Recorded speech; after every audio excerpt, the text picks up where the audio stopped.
All right, everybody, welcome to the Evergreen Parenting and AI Night. This is obviously a busy time of the year, so grateful that you joined, whether you're here live with us now or joining from. It's good to have you. I'm Ryan. I am one of the co-founders of Evergreen Education. I'm a dad of three. That's the cute baby boy off to the right. He's the new addition. And my background is actually in education. So I started off teaching for a number of years, many of those internationally. And then over time, I ended up moving into technology. I helped co-found a company based in the Bay Area, so Silicon Valley-based tech startup. And I've been doing that as sort of my day job since 2019. Unsurprisingly, being in the Bay Area context, AI is everything, right? And so pretty early on, I was watching AI. And then when 2022, exactly 3 years ago, basically, when ChatGPT came out, it was just this watershed moment. And what I realized immediately was that this was going to impact schools. I knew that because I had been in schools and I knew it was going to impact kids. And then pretty quickly, I realized this is going to impact everything. And parents was right in the middle of that. And I realized that if we didn't start preparing schools at least to start scaffolding the experience for kids and providing some safety for kids, that we could be in a world of hurt, and really we could be not doing our exercising our duty of care for kids. And so I co-founded Evergreen Education with a friend of mine, really smart guy, education background, PhD in education technology, and also in a specialty in AI. And we've been helping schools since 2023. So that includes, anything from a 45-minute, let's work with your teachers at lunch, up to a year-long experience where we're working with their board down onto their policies, into their professional development, and then ultimately into their student programming. Um, One thing to note is I'm not an expert. And I say that because I don't think there are any experts in AI. I think right now well, this is just a new realm. Everything is so new. If there are experts, they work in one of three companies in the world, and they may or may not be experts at parenting, like you. I think AI expertise is something that's thrown around a little bit too loosely. So I'm not an expert. I'm just somebody who's spent a lot of time with this. I study it a lot, and if you ask my wife, I talk about it incessantly. So that's a little bit about me. It's always nice to know who you're hearing from, and so that's my background. So what we're going to cover tonight is we'll start with, let's understand the status quo, set the context, make sure we all understand why we are why we are, why we're here, how do we get here, and then what do we do going forward. We're going to talk about how kids use AI. We're going to talk about what are the possibilities and perils and pitfalls of AI, as well as, for a parent, what should you be on the lookout for, and how do you talk to your kids? And we'll close with how do you partner with schools, and how do you partner with Evergreen? So we'll do a quick pulse check. If you're live here, please drop in the chat. How confident do you feel today guiding your kids in the realm of AI? Would love to hear from anybody here. And if you're listening to it later, think about gut check. How do you feel? You're here, you're curious, that's great. Are you a 0, 1, or 2, or are you actually you're okay? You're a 4 or 5.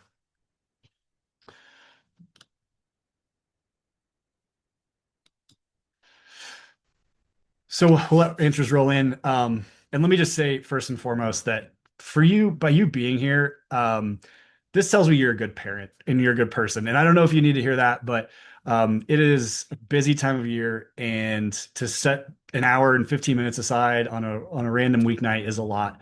So I can tell, and I just want to affirm that you're a caring parent, or maybe you're not a parent, but you care about kids, you care about parents, and I just want to say thanks for being here. It's people like you that will, help shape this and push this thing in the right direction. I would also like to say that if you are coming with any sense of sort of overwhelm or unsure of how exactly to navigate this, uh, that's pretty normal. You're not you're not alone in that regard. when I talk to people about AI and just try to help give them a sense of like, yeah, why is this so hard? I show this and I just want to like quickly do this as a way to ground the just the intensity of this issue. Um, you have the pervasiveness of AI of social media, right? It's on every device. It's free or basically free for anybody. Sure, you're supposed to be of age, but it doesn't really matter, right? And so it's everywhere, and it's also has the power of the cell phone with it. This just powerful thing to compute and to connect and to give people without fully formed prefrontal cortexes the ability to make good choices with it. It's just there and it's just souped up with power. It also comes with, if you're in a school context, there used to be the battles about Common Core. Now there's the battles about science of reading. Of course, there are many politicized battles, but it comes with it this sort of like hot topic with hot takes, and you've got people who immediately sort of shoot to one end or the other. And so it's not that we can just like sort of talk this out together. It's that people are really quickly going into camps of we should all be doing this. If you don't do this, you're going to lose your job. Or no, we're going screen free, and we're going to avoid this altogether. And then it has with it also the speed of COVID, this thing that's kind of murmur, murmur, murmur, and then boom, just in all of our faces, and in a way that is you can't get away from it. And it comes with it also the levels of decision making, right? How you act, how your family acts, how the people around you act. There's so many interactions also with your school, with your government, with culture. And so it's all these things in one, right? And just to say another word quickly about the speed piece, this is a chart of how long it took all these different products to get to 2 months, to get to 100 million users. So Spotify, it took them 11 years, and Twitter, 5 years, and WhatsApp, 3.5. TikTok was 9. ChatGPT took 2 months. It came out exactly 3 years ago. It was late November of 2022. And within 2 months, it had 100 million users. And I wanted to just roll back for a second to January 2023. So almost 3 years. This was 2 months into their journey, basically. And what you'll see here is that even ChatGPT executives were saying that they were shocked by its popularity. They had no idea what they were sitting on. A year later, the CEO of Google, Sundar Pichai, he said that he was also not only he, but everyone was caught by surprise. And this is still in 2024. The surprises keep coming. So I say all this to say that nobody saw this coming, right? And if you're feeling like, where did this come from? Like I was worried about many other things than this, and this is how this get dropped in my lap. Yeah, it got dropped in all of our laps, and it's so you're feeling normal, and also we've got to do something about it. So before we get proactive and thinking about what's next, let's zoom out and just really quick, just figure out like how do we get here, right? What things led us to this point? So the first thing is that we've actually been using AI for a long time. Actually, like you know, a couple decades. One of the first smart devices that a lot of people had in their homes was Alexa. This was an AI powered home device, and this goes back, well over 10 years. Before that, we had Siri. That was AI. That was 2011. Way before that, in 2004, we had autocomplete, right? Google guessing with AI what we were trying to say. There's a great line in here, by the way. What do I do if a ginger bites me? I don't know why somebody asked that, but a lot of people actually. So AI has been something that's like it's been actually it's been in our world, but not in this way, right? And not in a major way until recently. Just for a second, if you'll humor me, I want to talk a little bit about the levels of AI and how is it that we got to this point? And we got here, it was just such a flashpoint. And when you look at this, I want you to imagine sort of a layer cake where it's different parts that are building, building, building. And this is over 50 years. And I would say arguably trillions of dollars of investment, mostly from governments, mostly from the US government and the Chinese government, but also from companies that brought us to this point. So first, AI, right? A big word. And when we say that, we actually mean a lot of different things. But in a general sense, what we're talking about is just a computer system that takes human-like actions. It's basically a giant pattern recognition machine. It has a whole bunch of data points, and it's just looking at all these data points and starting to see which of these things are correlated, which of these things sort of happen at the same time. When I see A, I often see B, or A always causes B, right? That's at a high level. That's artificial intelligence, and you're using that to do different things. It's not thinking, and it doesn't know anything. It's just it sees a pattern and then it guesses what the next thing might be based on that. So you go in a level and you might have heard of the term machine learning. Machine learning is something that's actually been powering a lot of our products that we use every day. So Google Maps, it's making predictions of like an if this then that prediction. So if we see there's a backup on the 101, we think there's probably going to be traffic on the 405. Or if we see a cold front coming on the off the coast of California, we think there's going to be snow in Tahoe. I'm giving California examples for some reason, but these are tools. This is technology that we've baked into a lot of tools that we use every day. This is Siri. This is Alexa. This is the Facebook feed and the Instagram feed. You go a level deeper and you have something called deep learning, which is probably not a thing you want to spend the night learning. But the thing to understand here is this was a breakthrough in getting machines to think the way that humans do. So they instituted this thing called a neural network, which basically just mimics the way that our brains make associations, and allowing for doing things like transcriptions and picking up patterns that maybe are more visual.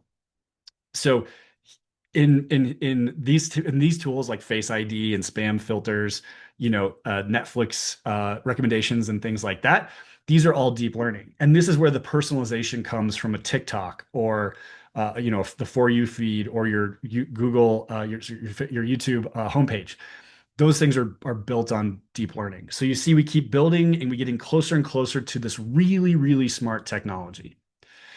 And now we cross a threshold.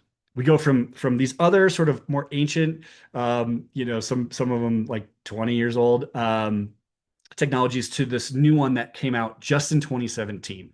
It would have been really easy to miss. There was this paper that was written by Google. They released it, and everyone realized, holy smokes, there's a whole new way to do AI in a generative way.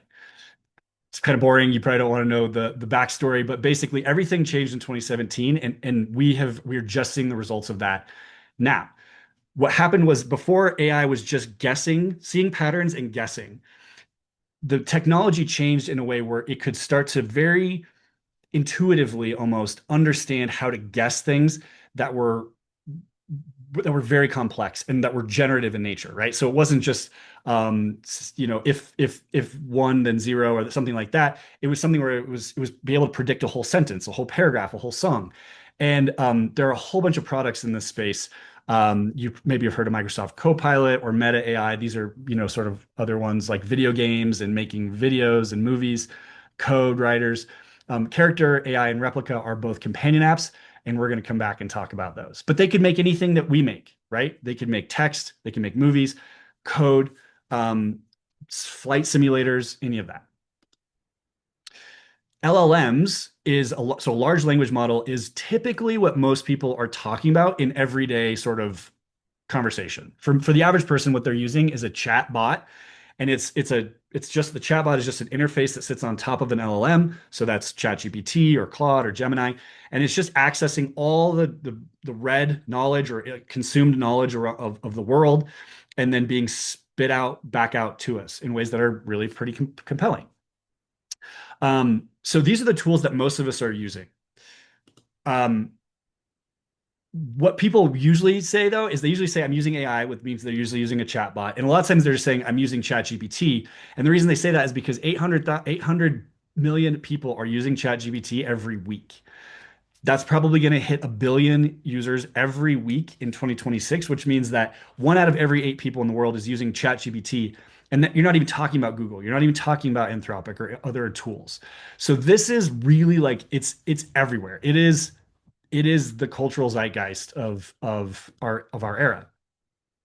And here's what I find really striking. A huge number of our kids, 73% of our kids, 8 to 17, are already using generative AI. Here's the problem. I don't think that's a problem, by the way. I think this is okay. Here's the problem in my mind. only 25% of parents believe their kids are using AI. So there is a huge gap between what kids are actually doing and what parents actually know about.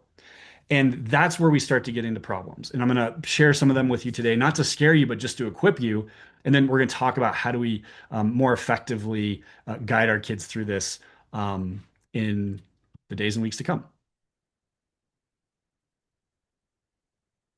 An important point here is that um, all of these companies here in the bottom right, they're all fighting each other to be the best. They're putting out all these models day after day. If you were just if you pay any attention, you'll see that they are putting out models um, almost weekly. It's a breakneck speed, and they're all trying to fight against each other. These are only American companies. There is a whole other world, mostly in China, where there are just as many, if not more, AI models and AI companies that are also fighting each other, and also the US for reach, for supremacy, for notoriety, maybe for funding. Why is this important? It's important because these two guys don't agree on almost anything, but they both agreed on something very consequential about AI. They both believe, based on what they've seen, that we're in a space race, a new space race against China to be the world leader in artificial intelligence. And specifically something they call artificial general intelligence, which is basically just another way of saying that an AI can do something anything as well as any human could. That could mean, write a paper or write a song, but in the context of a space race and a potential conflict, it's AI that could potentially fire a weapon as well as a human, or make a split second decision like a human, or hack a electric grid like a human. And so both of these presidents, in different ways, have said and made clear with their policies that we are racing China. The US is racing China to the top. And it's a admittedly fuzzy word, but there are people who publish things like this all the time. You can see people have been tracking this over years.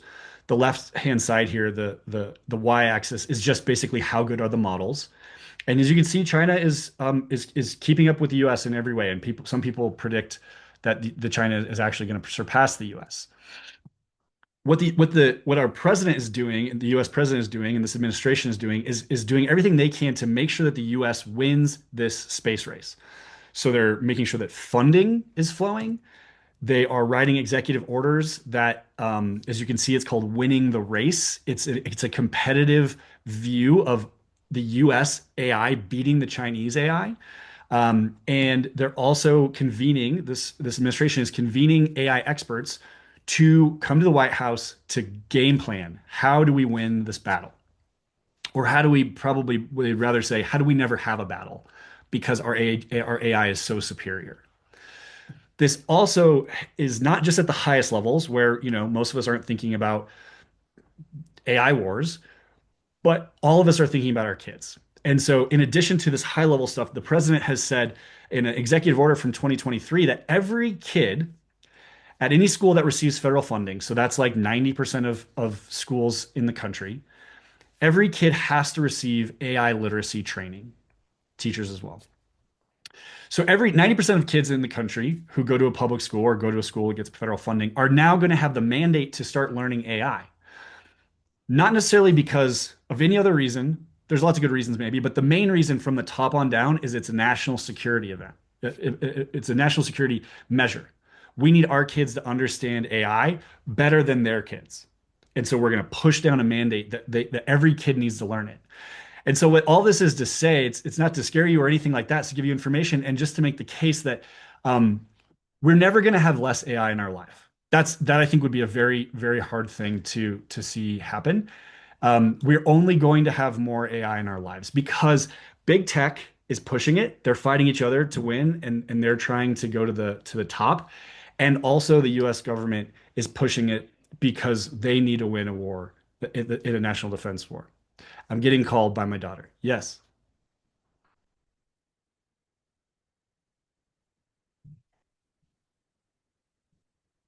Okay. I'll come see you in a minute. Okay. Okay. Her room's darker than usually. And it usually is. Okay, good. Now we got that sorted out. Um, okay, so we're not going to have less AI. We're going to have more, or at least as much as we have today. What are we going to do about it? Um, let's get into it. So first, let's just do a quick, status check. Where are we at with kids? There was a study that came out that said, I think this might be from Europe, but it's probably translates to most of the West. That the average first use of generative AI, like as a chat GPT sort of tool, around is around 10 years old. It's like 9.8 years old. So take that as a bit of a bit of a dividing point about what's happening before then and after then, and also get to ask yourselves like, is this more to the left of when kids are starting things, or more to the right than what I might have thought? So the first, from the earliest ages, there's this whole new growing category of AI toys. Think of it like a stuffed animal with ChatGPT in it, and it basically is it's basically like, a Teddy Ruxpin. It's a toy from a sci-fi where the kid gets to chat with it, and it will count with them, and it will tell them stories and all these cutesy things. The problem is that they have a number of security issues, and they're harvesting a lot of data from these kids. But there are people who are selling these for Christmas and Hanukkah 2025 to the earliest, from 6 months, 12 months on. So this is out there, and this is going to become probably more normalized.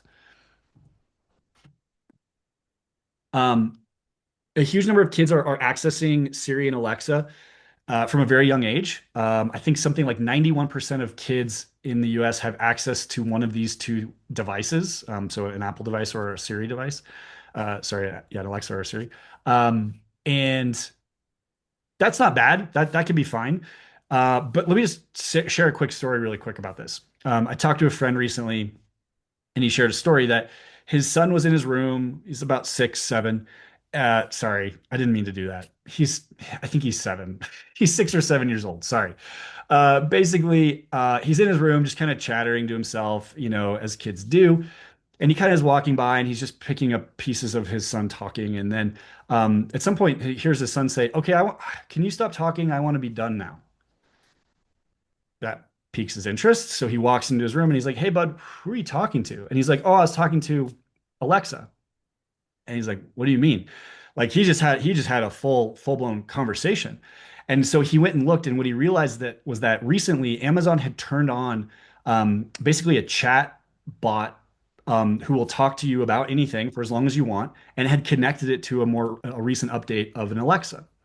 And so the kid had just started talking about Lightning McQueen and what if it was blue instead of red and all that. And the AI was just going back and forth with him about race cars and colors and, cool tricks and things like that. So it was a very innocent conversation, and he could see the whole thing. Um, but he had no idea that kids could be interacting with an Alexa, like AI via an Alexa, right? And so this is something that in Amazon's not been too forthcoming about all the details here, but it's not age gated in any way. But 91% of kids have, or some percent of kids have access to Alexa, and ChatGPT is now connected to Siri. YouTube Kids, people think it's a video product. It's an AI product at its core. It is an AI product that is very, very good at figuring out what a kid likes and feeding it to him or her over and over again in ways that are inexhaustible and are frankly addictive. So it's one of those that most people would sort of say, oh, it's just videos. It's actually no, it's an AI product that the video is just the mechanism to get the kid sucked in. And a lot of kids are accessing this, during even at school or at home from pretty early ages. Gemini is a tool that's getting used younger and younger. The reason why is because Google decided to make Gemini free within its classroom product. So Google Classroom and Workspace is something that 20% of kids in the US use. Um, Google turned it on and said, "Hey, use Gemini for free if you want." So kids as young as kindergartners can access Gemini, and that's only if the district turns it on, and maybe the teacher shows them how to use it. But the point is, it's there, and it's going to be in more and more spaces as people get comfort with AI.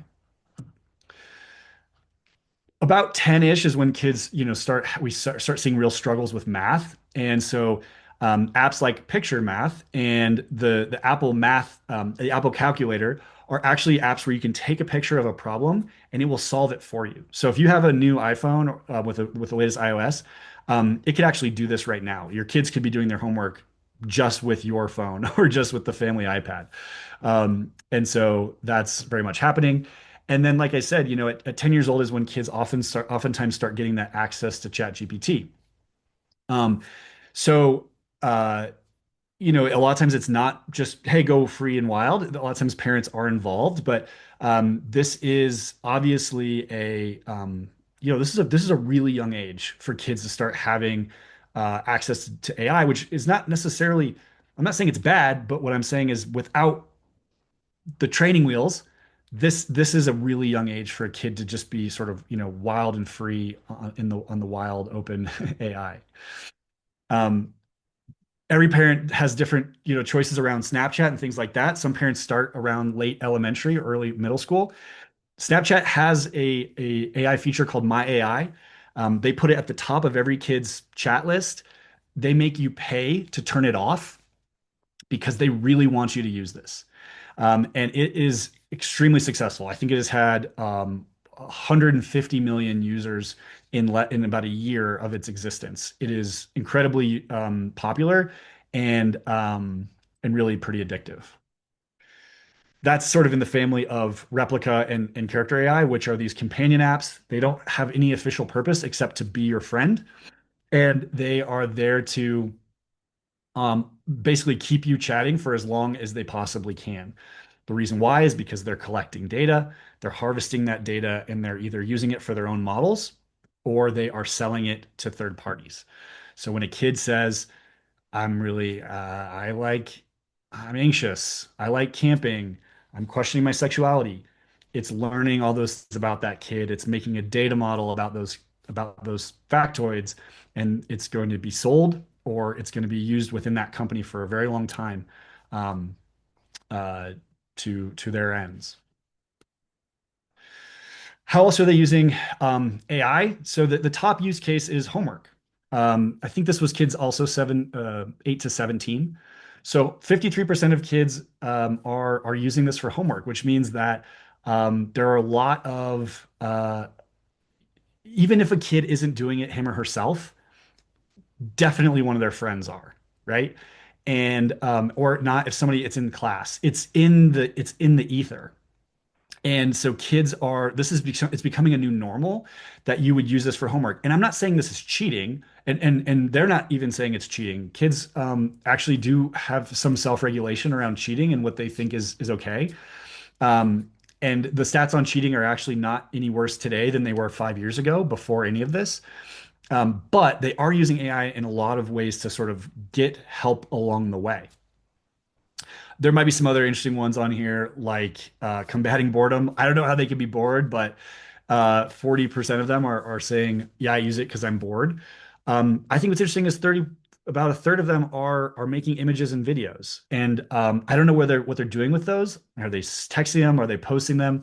I'm not too sure, but that's an interesting use case that they're using. Also summarizing. I don't know what they're summarizing, probably homework or readings or something, but this is how kids are using it. And this is kind of think of this as late elementary all the way through high school. Okay, so we've hit how do we get here? How we hit how kids are using AI and what some of the stats are there. I want to spend a minute talking about sort of the foundational framework for tonight and how I think you should think about what AI can do for good and what also the potential is for not so good. So when I think about AI, I think about three big things. I think about it in terms of shortcuts, in terms of support, and in terms of superpower. These are three different ways to use AI, and all of them are good. I'm going to show you examples where all of them are good. I'm going to give you some parent examples. I'll give you some kid examples. There's good here. Every one of these also has a shadow side, which is to say that there's something that is not great if these things are taken too far. So start with shortcuts. Shortcuts are these incredible bursts of efficiency and productivity. It's taking all of this computer power, all these servers that have been set up all over the world that are super fast and are running the numbers and are just crunching, crunching all the numbers and all the data to give us really good, really concise summaries or plans or processes that are really efficient. So for you, like this might mean you are saying like, hey, we're taking a backpacking trip in late spring in this part of the world. We've got 5 kids, these ages. Help me make a packing list. Um, or here are all of our school calendars and sports and band and karate. I take a picture and I say, make me one calendar for all these. Here's a picture of my fridge and my pantry. Give me 3 recipes I can make right now. Here are all of my healthcare options, or here are all the houses I'm considering. Help me narrow it down. Right? These are all incredible uses because it has this giant brain basically, and it can just cut through the quick and just give us those quick answers. The problem is that the shadow side of this, I should say, is that when we use this too much, the shortcuts start to erode our skills, right? We have skill atrophy, or in the case of kids, really young kids, they have skill plateau. They don't actually develop anything. We would lose skills. They would just not develop them. And the extent and the far extent of that is sloth. Like, the deadly sin of just like lazy, apathetic blah. And um, you can imagine a kid just over and over hitting that easy button, right? That just getting the dopamine of like, oh great, answer done, math homework over, book report written, and then they lose the ability to do hard work. Um, there's this quote in a New York Times op-ed they say a nation we can end up with a nation of compliant and unmotivated young people who have not developed the muscles to struggle productively. As adults, we know that sometimes you have to work hard on something, right? We don't like it, but we know that it's good for us to get in shape or to accomplish a goal at work or climb that mountain you've been wanting to climb. Like it takes work, it takes sacrifice. If our kids learn that you can always go to the easy thing with ChatGPT or AI, um, that they lose that ability to strive, and I think one of the concerns here is that we already know that parents don't know how much AI use there is. We also don't have teachers who are helping. 80% of teachers are not helping kids at all. So kids are just being left to their own devices. And of course, like, the kids leave the shoes at the door and they just drop the coat in the corner. They haven't been built up yet to do the hard thing or to do the right thing. And AI is not helping with them with helping that with that at all. And this is the risk of shortcuts. There's amazing potential for efficiency and doing hard things quickly, but there's also the risk of doing the things that we ought to do by hand or manually or to build ourselves, to strengthen ourselves, and we miss it. They miss it. Okay, so next is support, right? Support is almost think of this as like phone a friend. This is your ability to call or access an expert in every field that you can possibly imagine. And for you, this could be like your kids come home, they're trying to get help with their, dangling participle or their stoichiometry or something that you cannot remember. And you just pop on ChatGPT, you're like, can you remind me about how to do this? Because I'm supposed to help them and I don't understand what their homework is. It could also be, hey, I don't know how to talk to my kid about this thing that's going on, a tough diagnosis, this career choice. There's like 2 career choices. I have no idea. Or there's this new thing that's come up, and like I don't know what to think about that. Like, help me think through this. Help me have a reasoned perspective on this.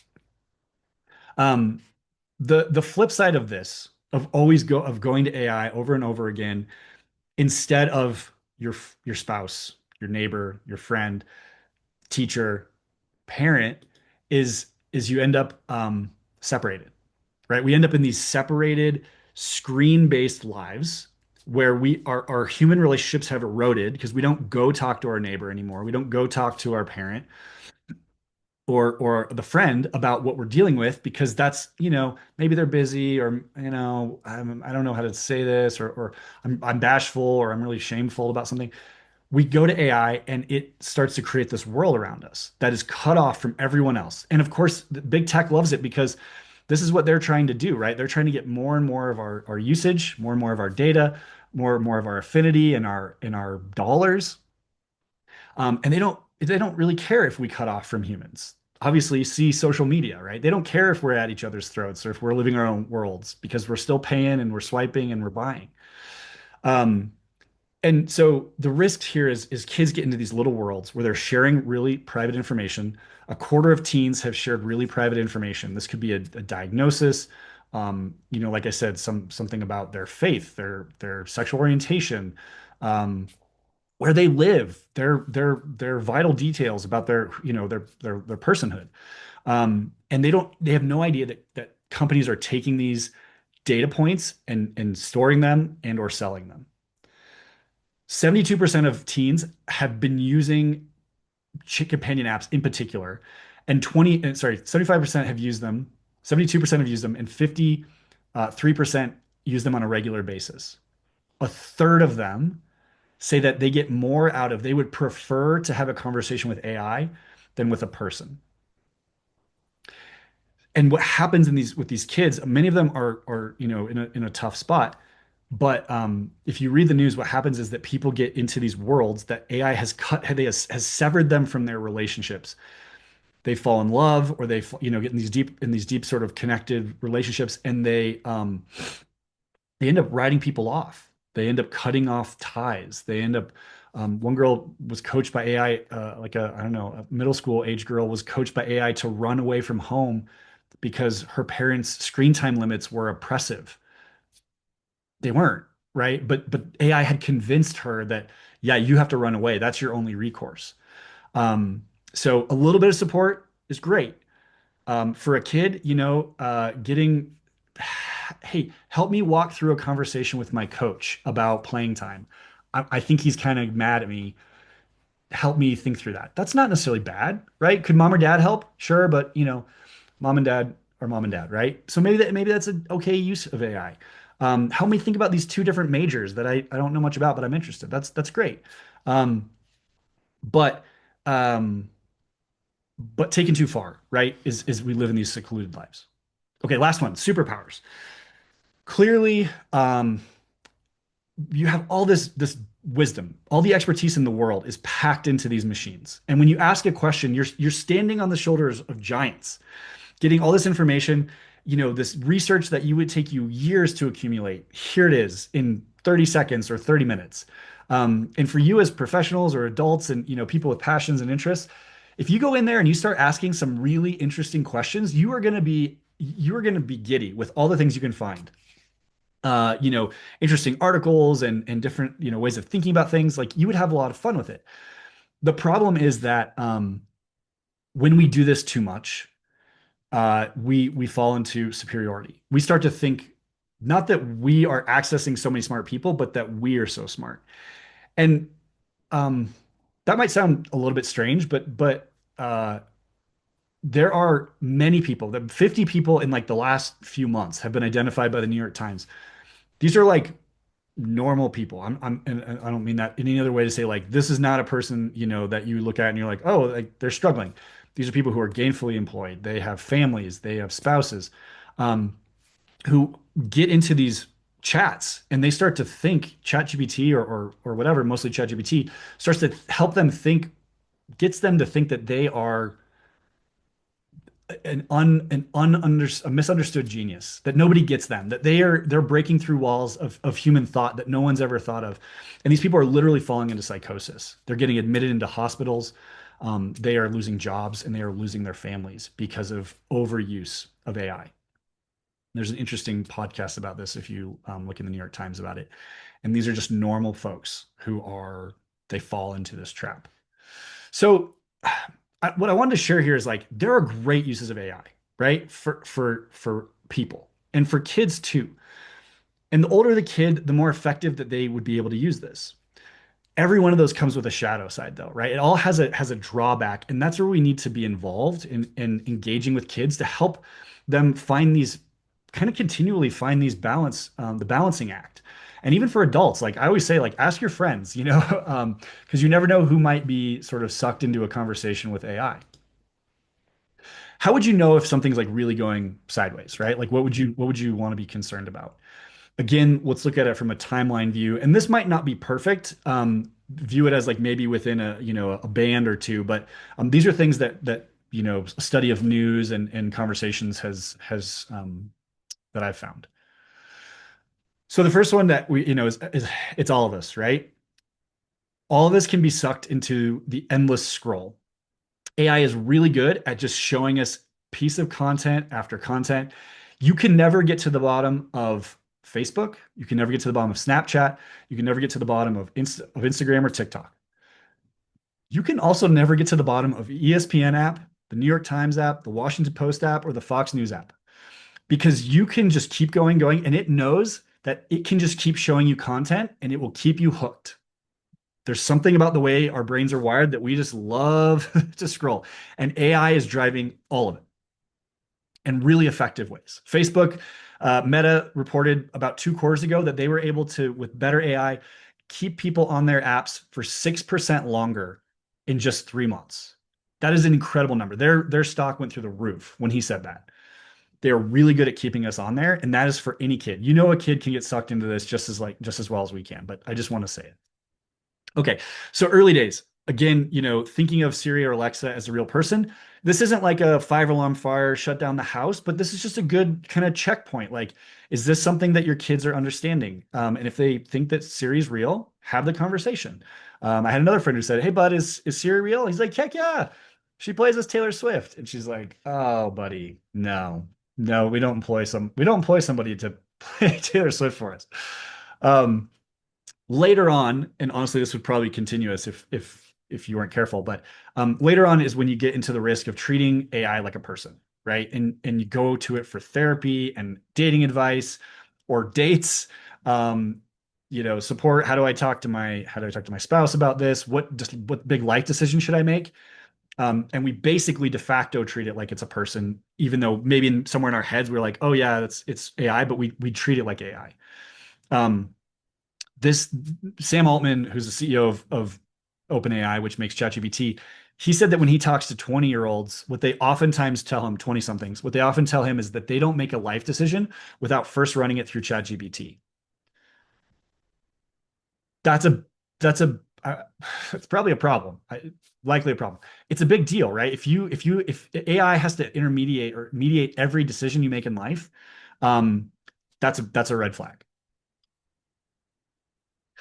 About 10 years old, remember that line is 10 years old when kids start getting these devices. About 10 is where you could start seeing the copy paste thing, where a kid just drops the assignment in AI and it comes back and they're like, this is good. This is better than I could do.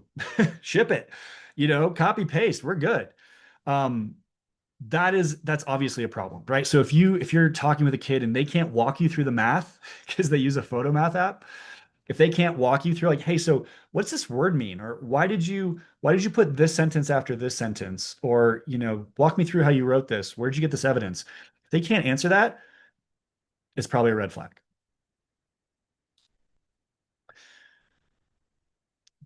About teenage years, we know kids start to separate, right? They start to get away from mom and dad. They need to start to create their own identity. Normal, expected.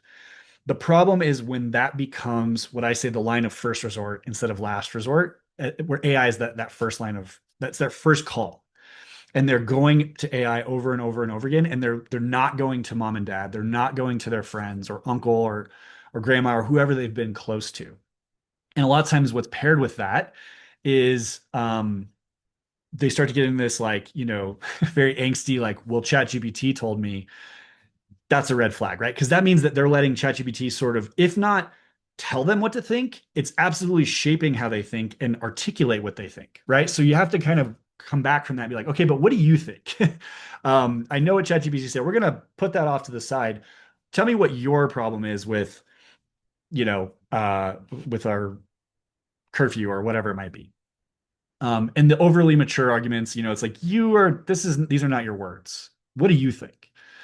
Um, The other one that I think is a huge red flag is secrecy around AI. If you find that they're kind of hiding this and using it discreetly, then I would be very concerned personally, because that tells me that they're let me rephrase. I think this is normal, and also I would want to pay attention because the secrecy around AI paired with sort of despair or being forlorn when if it gets taken away or new guardrails get set up with it, that is often a telltale sign, or has been, with kids who've gotten addicted to companion apps, which we're going to talk about in just a second. But um, some of the most tragic stories that we've had with AI and leading kids into death and self-harm has been through chatbots, these deep relationships. Kids think they're in love, or in some in deep connection, and when they get that taken away, it is as though you told them to cut off a friend, or break up the relationship. It's a big deal, and if it gets there, I would say, like, get to a therapist ASAP, because you don't want that going further. So let's just drill in real quick to AI companions, because I think it's a really problematic realm of AI. I mentioned Snapchat's product, My AI. It's huge. If your kids have Snapchat, you can only get rid of it by paying for it. It's kind of perverse. Character AI is one of the ones that has had the most problems, and is the one that probably has gotten beat up the most in the media. The good news is they moved their bottom age from 13 to 18, which is great. The bad news is they're creating a new product for 13 to 18-year-olds, because, of course, those are people on their phones a lot. But this is an app that is very addictive. Kids will easily spend 2 hours a day and not even notice it. Other people report spending like 9 or 10 hours after school on these apps. So these are very, very, very addictive apps. And Replica is another one. It skews older typically. It's uh, it's one that use of these tools often coincides with loneliness.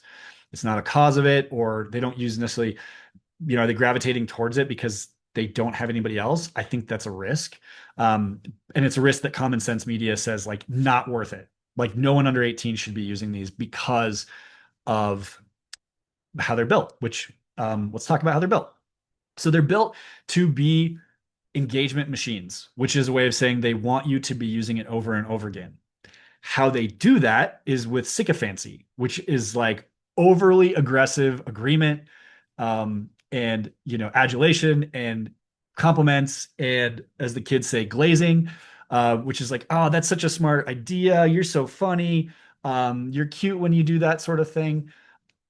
They just pump these phrases out, and it gets kids so it those little, like, wow, somebody's saying something nice about me. It doesn't matter that it's AI and that it's ultimately just math.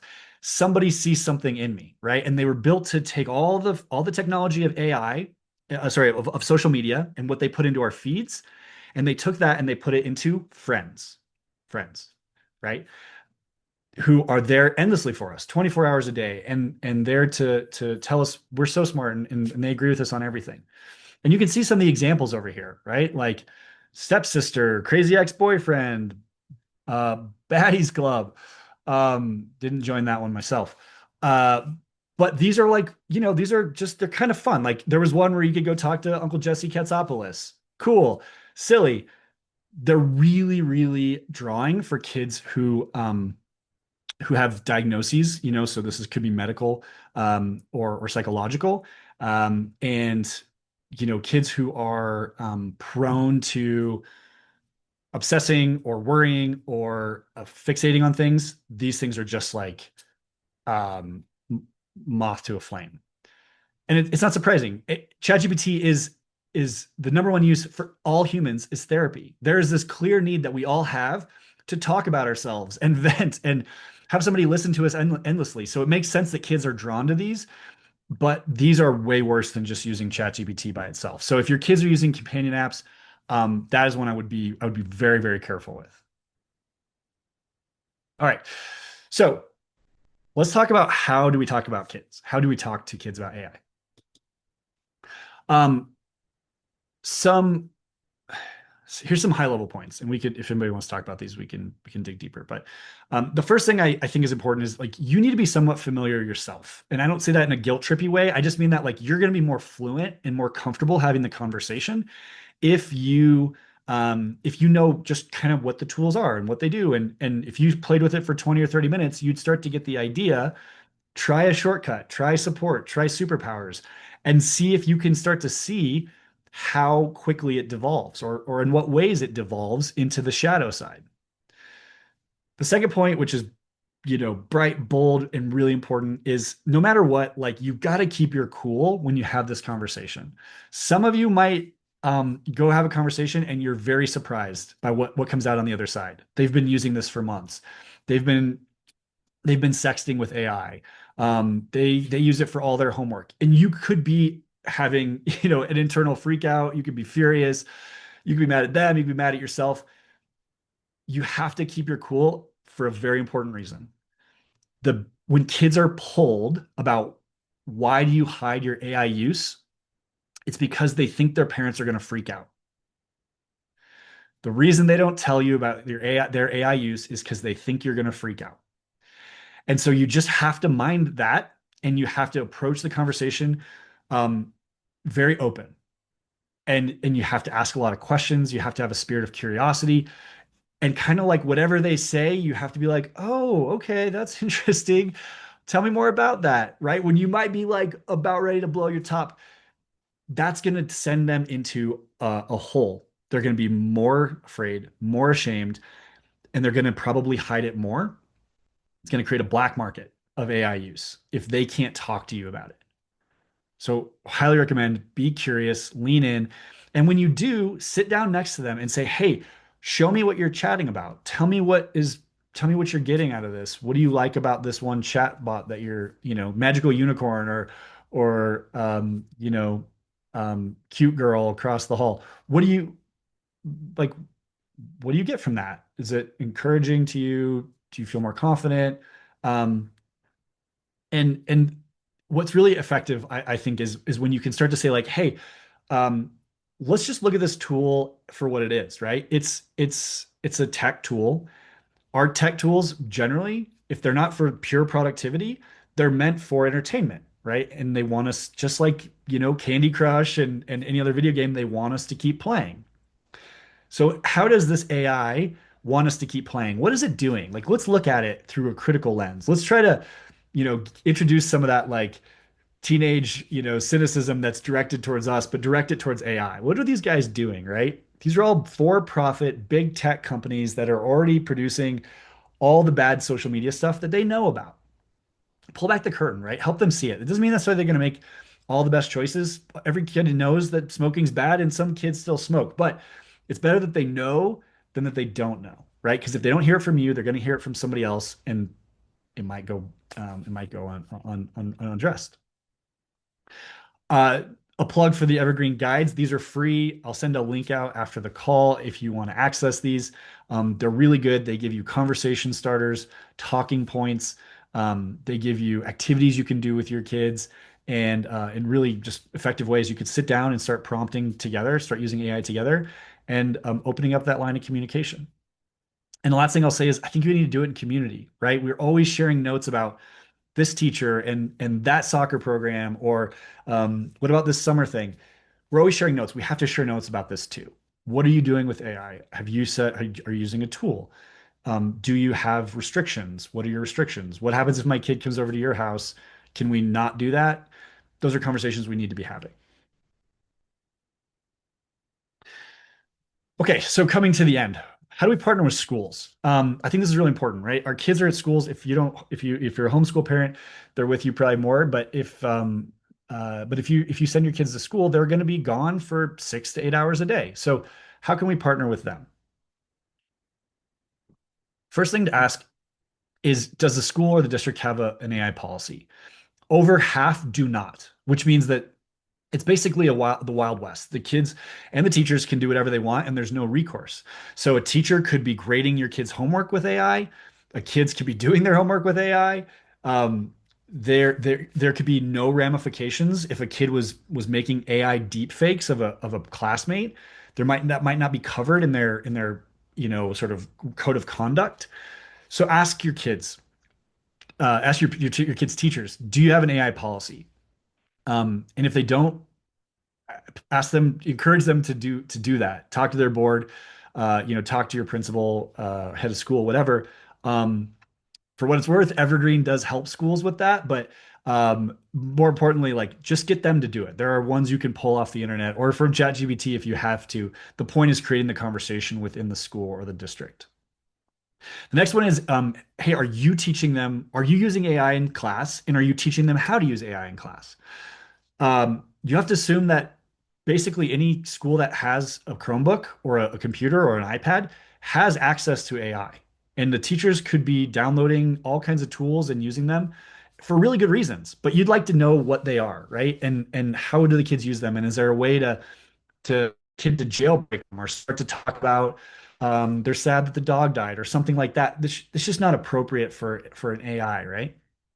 Um, how do teachers handle suspected AI use? So this is a big one, especially if you have like middle high school kids, and especially if your kids are on a path to like a really prestigious university, or honestly any university.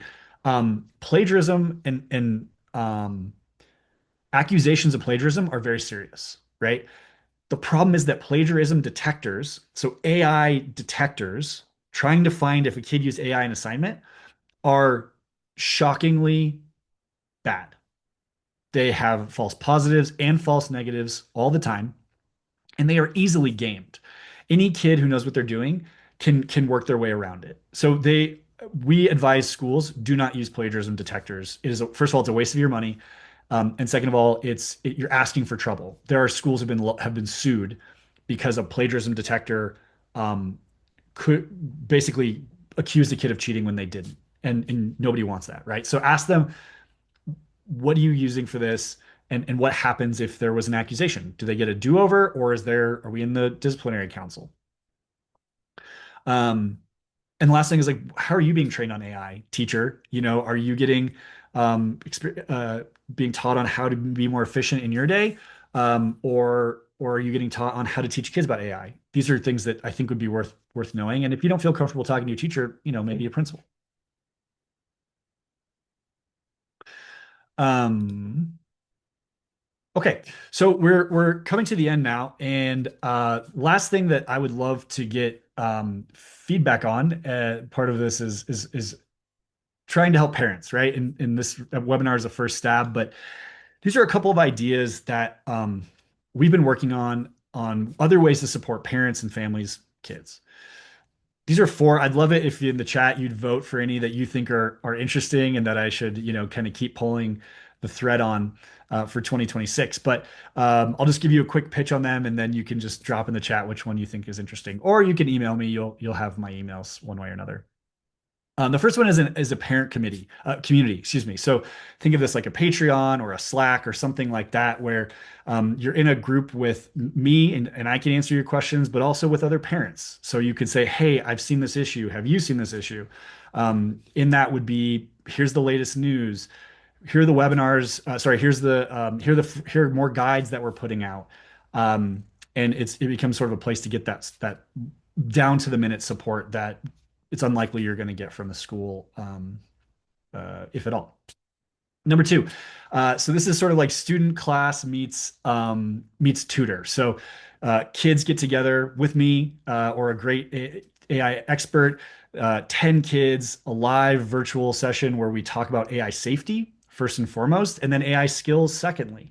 It's projects, it's fun, it's engaging. It's an hour a week or an hour a month or something, and we do the skilling that schools oftentimes can't. Number three is sort of like imagine that, but it's parent and kids. And so you get to come together and do sort of a workshop. You're learning together, you're practicing AI together, and we're creating in real time, we're creating conversation points and chances to get into territory that might be uncomfortable or difficult or kind of clunky on your own. But now we're together and we're sort of like forcing the issue. And number four would be holiday camps. You have Lego camp and karate camp and those sorts of things. Could there be an AI camp where we're going to make a song, we're going to make a video, we're going to make a video game? Those could be, different themes.